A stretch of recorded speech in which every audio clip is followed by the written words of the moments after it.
Picha linaanza kuna fumanizi bwana. Huyu binti anaitwa Flora. Sasa alikuwa amelala na gateman hapo na hakujua kama mume wake anaweza akageuka, yani anaweza akarudi hiyo mida hapo. Sasa huyo mpenzi wake sasa aliondoka kwenda kazini, lakini amerudi bila hata taarifa.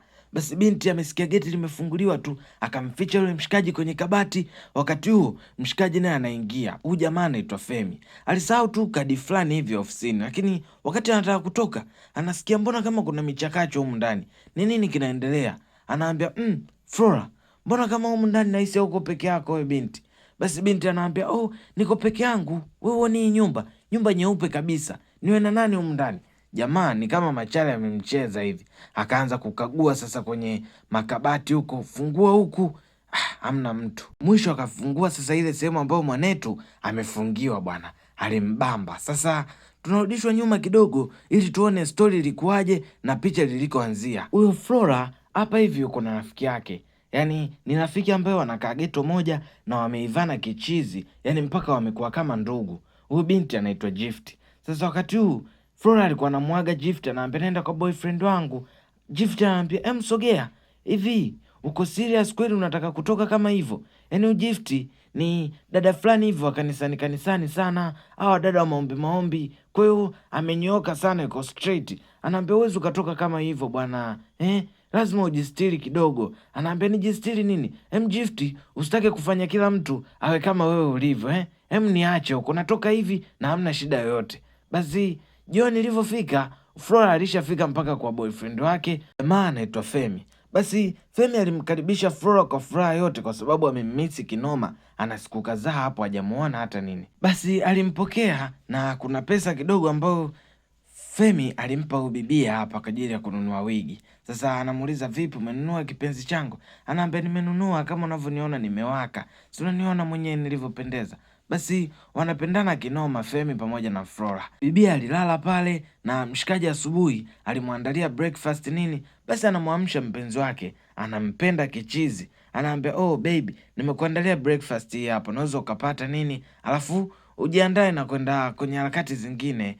Binti anafurahi kinoma. Basi mshikaji alimwaga akamwambia mimi naelekea kazini. Baada ya jamaa kuondoka, kuna huyo gateman sasa. Anafika mpaka hapa, anaambia sasa hizi madam. Bibi anamjibu anaambia karibu nikusaidia nini? Jamaa anaambia mimi ni gateman mpya, nimekuja kuwasili kazini leo. Basi binti alimuelekeza tu sehemu ya kwenda, lakini kashapagaa na huyo mshikaji. Anasema jamani, hivi gateman ndio yuko poa hivi? Basi binti ni kicheche kinoma. Mix anaenda kumchungulia hadi madirishani. Acha basi. Anasema mwaka huu nimepatikana.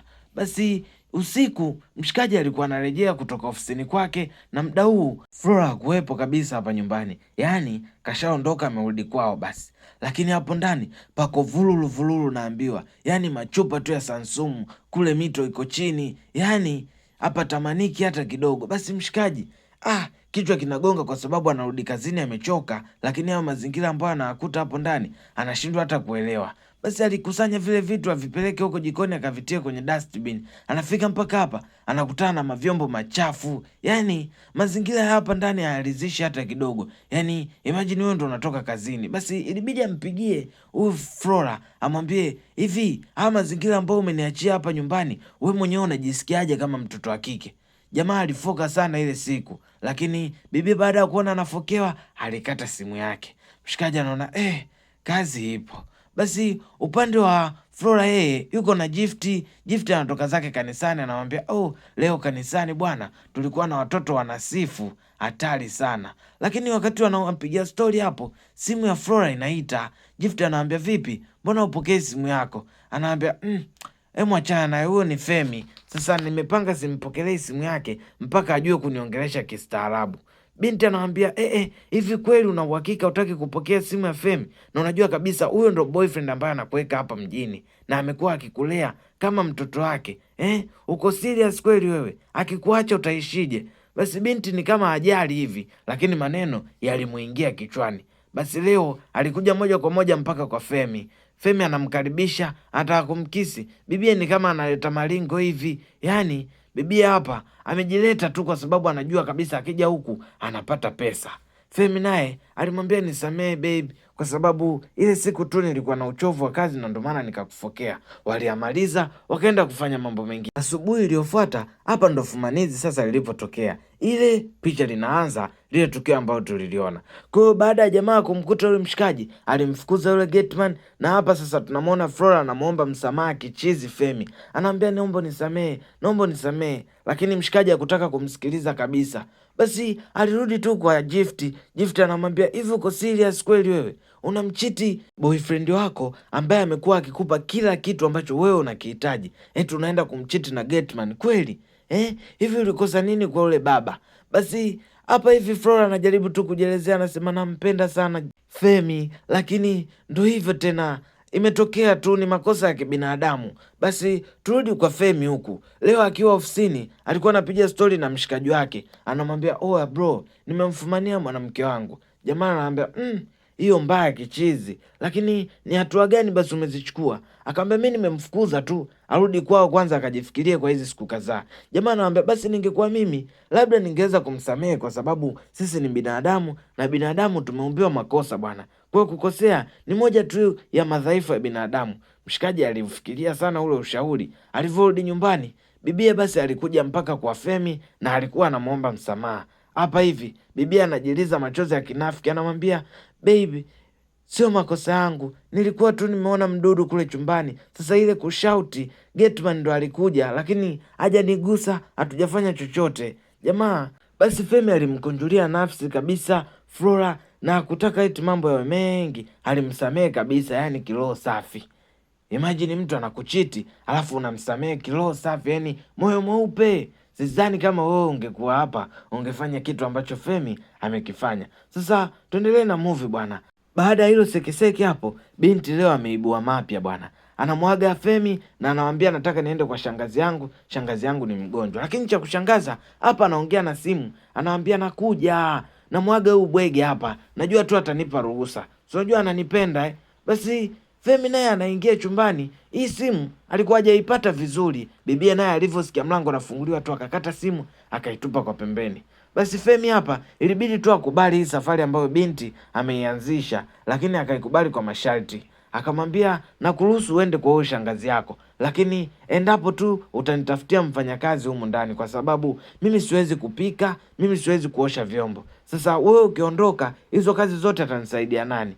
Bibia akaona yes, bingo si ndo hili bwana. Alijiringisha pale, lakini ashapanga zake plani kichwani mwake. Alikuja mpaka kwa Gift moja kwa moja. Akaambia Gift, na shida moja nataka unisaidie. Yaani ni shida ya msingi kinoma. Gift anaambia shida gani tena? Nakujua wewe ukianza mambo yako ni mazito kinoma. Sasa hapa Flora anamwomba Gift akawe maid, yaani Gift akawe mfanyakazi, na yeye akirudi kwenye hiyo safari yake ambayo ameiaga anaenda kukaa takriban mwezi. Basi Gift atarudi nyumbani. Basi Gift kichwa kilimgonga sana, lakini mwisho wa siku ilibidi tu akubali, kwa sababu ndo hivyo tena, anataka msaidie rafiki yake. Basi Flora alivyorudi nyumbani alikuwa anamuonesha tu Femi, hizi ndo picha za rafiki yangu, mimi nakuaga bwana, yeye ndo atakuja kufanya kila kitu hapa. Basi siku iliyofuata Gift alifika mpaka hapa nyumbani na Femi alimpa maelekezo yote kuhusiana na vitu ambavyo vinatakiwa kufanywa hapa na mazingira yote tu. Unajua tena mtu mgeni lazima umwelekeze jiko liko wapi na kila kitu kiko wapi. Basi ile siku ya kwanza tu Gift alimpigia simu Flora, anamwambia oya, hapa nyumbani kwako pamenichosha kinoma. Yaani jinsi palivyo tunaona kabisa sidhani kama nitatoboa. Basi jamaa naye akukawia sana kurudi huko ofisini kwake ambako alienda. Amefika mpaka nyumbani, anamkuta Gift kafanya kila kitu, yani usafi, kasafisha nyumba kila kitu. Mpaka mshikaji anashangaa, anasema sijawahi kuona nyumba yangu ikiwa imeng'aa hivi. Basi binti alimwambia nakaribishwa. Basi jamaa akamwambia fresh, niandalie chakula niweze kupata. Wakati jamaa ameandaliwa chakula anakula hapa, anamwambia Gift, hivi unajua kama unajua kupika sana? Yaani hiki chakula ni kama mtu ambaye amesomea vile. Femi alimuuliza Gift, vipi ushapita shule kidogo?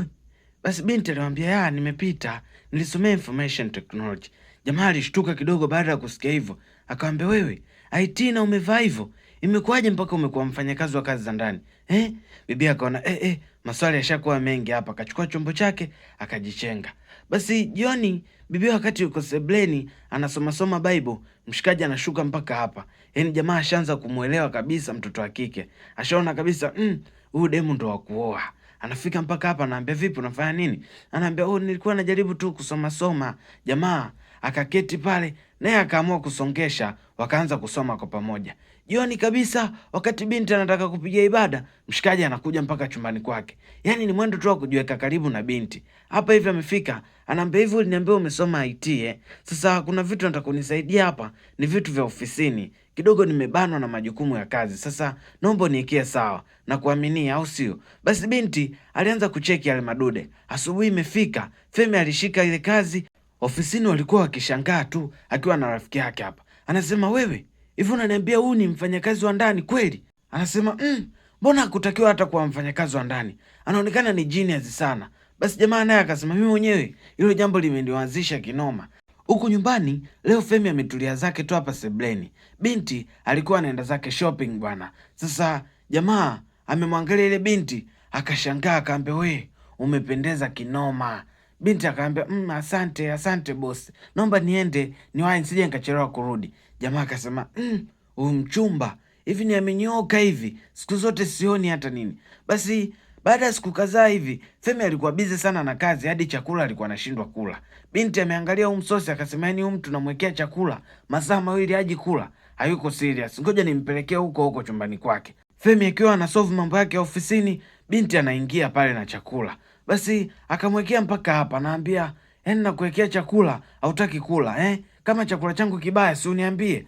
Gift alichukua kile chakula na anaenda kumlisha mshikaji. Anaambia haiwezekani mimi napika, chakula kinakaa masaa 3 mezani, hauji kula unataka kiharibike. Basi Femi anashangaa tu kwa anacheka, anaambia mwacha bwana, acha kunienjoy. Hawezi kunilisha. Na kwa nini unijali kama hivyo? Femi akaona si mpira wa kufa huu, akamsogelea binti. Akaambia naona unanijali sana, unanipenda Basi bibi anaambia niache niondoke. Jamaa akamshika.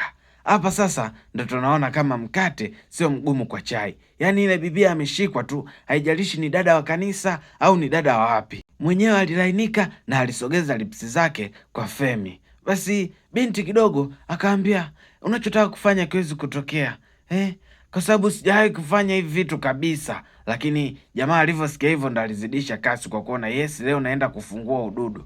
Basi baada ya wiki kadhaa mbele tunaoneshwa Flora amesharudi hapa nyumbani, lakini hapaeleweki kabisa. Mshikaji hana mpango na yeye, amjali hata kidogo. Wakati Gift naye anaangalia tu hao watu wanavyozozana, anaambia vipi? Basi Flora anajaribu kumlalamikia Gift, lakini Gift naye anaona kabisa haya mambo yanayotokea yote mimi ndo sababu. Anajaribu tu kumtuliza, anaambia mpe muda, labda kuna majukumu ya kazi tu yamembana. Kwa hiyo cha kufanya wewe msubiri arudi huko kazini, then mtakaa chini myazungumze bwana. Mimi ngoja niende zangu chumbani, niende nikafanye mambo mengine. Anaambia hii nyumba imekuwaje? Yaani hata Gift wewe umebadilika. Sasa Gift akiwa amekaa peke yake, anajaribu tu kufikiria anamuingiaje Flora amwambie kama amelala na boyfriend wake.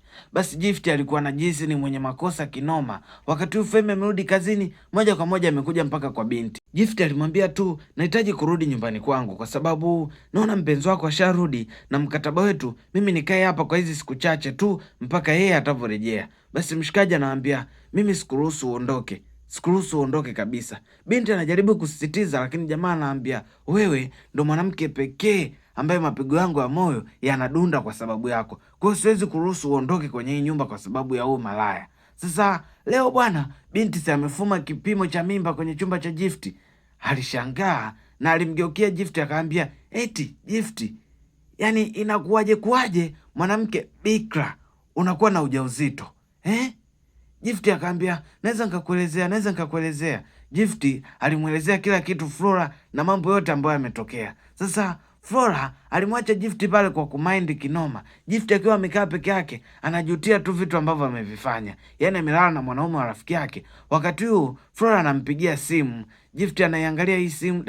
Lakini hana namna, inabidi tu aipokee. Hapa hivi kwenye hii simu Flora anaongea kwa ukali kichizi. Anamwambia, "Sikia, nilikuamini sana wewe rafiki yangu, lakini unaona umeamua kunisaliti. Sasa ili mimi nikusamee, naomba utoe huo ujauzito. Yaani sitaki kabisa uwe na mimba ya mpenzi wangu. Sawa? Basi Gift anapata stress kinoma, naona haya mambo ashaanza kunipalia. Yeye anaongea tu na Mungu wake. Mungu naomba unisamee.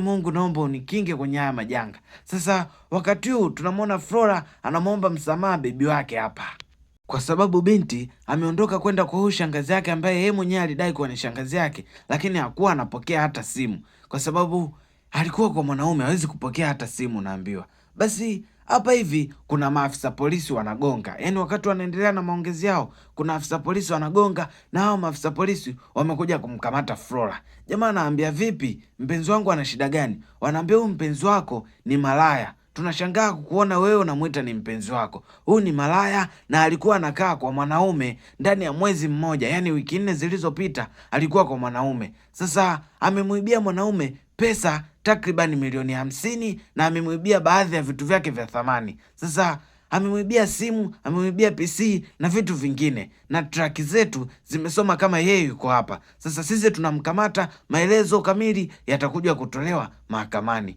Mshikaji anasema kumbe naishi na jizi humu ndani na sijui siku zote. Basi jamaa aliachana kabisa na Flora na aliamua kudili kabisa na Gift. Yaani kwa sababu Gift ana ujauzito wake na ndo mwanamke ambaye ametulia, basi aliamua tu kuishi naye na kumalizia stori yake ya maisha ya kimapenzi akiwa pamoja na Gift. Basi alimvalisha pete ya uchumba na hii movie iliishia hapo bwana. Sasa wewe usisahau tu kusubscribe kama bado kwenye channel yetu Smart Recap TZ, comments and like kwenye hii kazi. Basi usisahau pia kuachia alama notification bwana, ili uwe wa kwanza kupata movie kama hizi, au sio bana?